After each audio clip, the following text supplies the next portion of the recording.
Hello all. I know this is like my 10th video tonight, so I'm getting kind of obsessed with this, I think. But, it doesn't take me long to do them, and I'm really passionate about my books, so here's another book review, and this one is a positive review on a book that I enjoyed very much as long as you were old enough to read it. It is called The Dogs of Babel. It's kind of, I think it's kind of a love story, and it's kind of a mystery, and it's kind of bizarre. I'm just gonna give you a little overview to see if you want to read it. A woman is found in her backyard, and it looks like she fell off of a pine tree in her backyard. Her husband finds her, and he finds out that she was pregnant.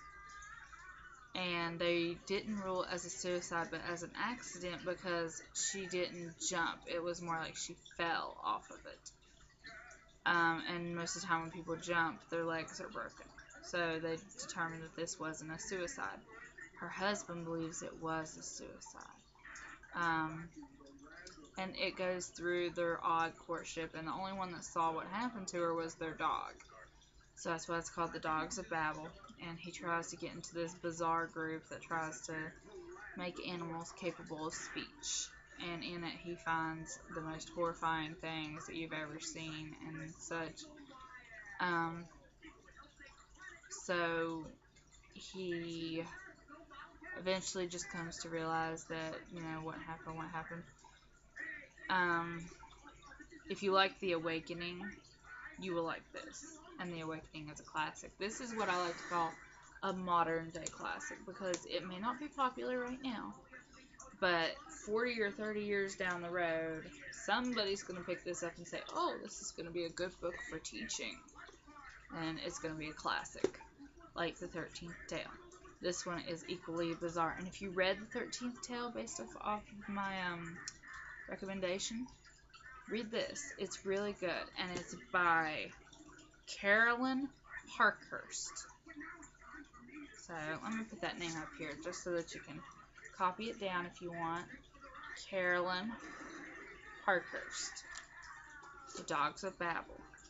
It was published in, get the publishing date for you in case, you want to buy first.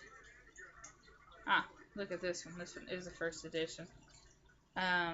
A 2003, so it's about 10 years old, 11 years old, and I've kept it this long.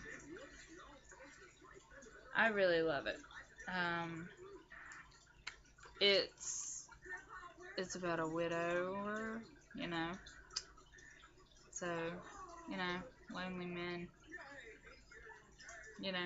this is probably a good book to read, if, you're, alone.